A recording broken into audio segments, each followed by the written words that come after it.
আসসালামু আলাইকুম, আমি Tasmim Alam Trishna, qualified behaviour analyst, international behaviour analyst.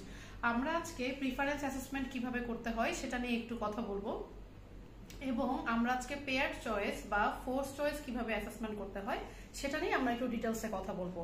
Suppose আমরা এখানে 6টা আইটেম নিয়েছি। 1 নম্বরে হচ্ছে পিয়ানো, 2 নম্বরে হচ্ছে স্পিনার, 3 নম্বরে হচ্ছে ফ্ল্যাশ কার্ড, 4 নম্বরে হচ্ছে শেকার, 5 নম্বরে পাজল এবং 6 নম্বরে আমাদের কাছে ওভাল শেপটা আছে।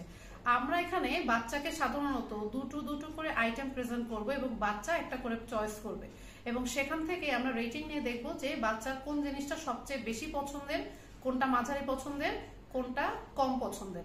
তো এভাবে করে আমরা যেটা বুঝতে পারি যে একটা বাচ্চার সম্ভাব্য রেইনফোর্সার কি, সেটা আমরা সাধারণত একটা ধারণা পেতে পারি। সো আমরা তাহলে স্টার্ট করছি।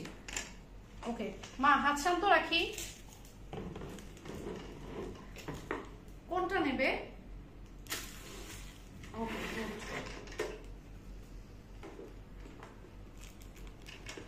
আমার টার্ন।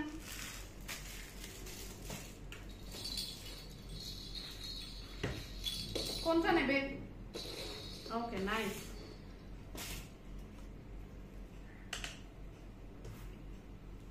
আমার টার্ন। কোনটা নিব? ওকে, অসাম।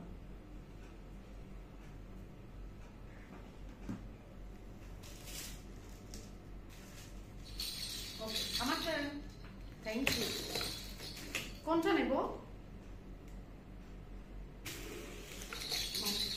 তুমি খেলো।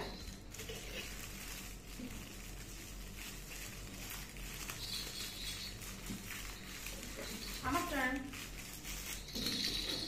আম্মু কোনটা নিবে? ওকে, নাইস।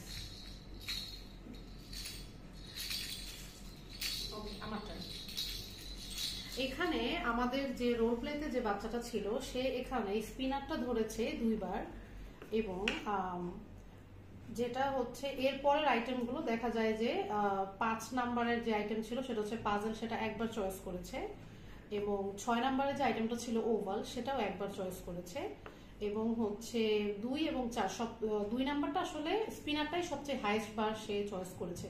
তো এখানে থেকে বোঝা যাচ্ছে যে স্পিনারটা যেহেতু সবচেয়ে বেশি বার পছন্দ করেছে, তার মানে এখানে তার সবচেয়ে বেশি পছন্দের জিনিস হচ্ছে স্পিনার। এবং এরপরে আমরা দেখবো যে এরপরে কোন নাম্বারটা ছিল। এখানে আসলে আমাদের রোল প্লেতে এরপরে ওরকম হাইয়েস্ট কোনটা ছিল না, সবগুলো একবার একবার করেছিল।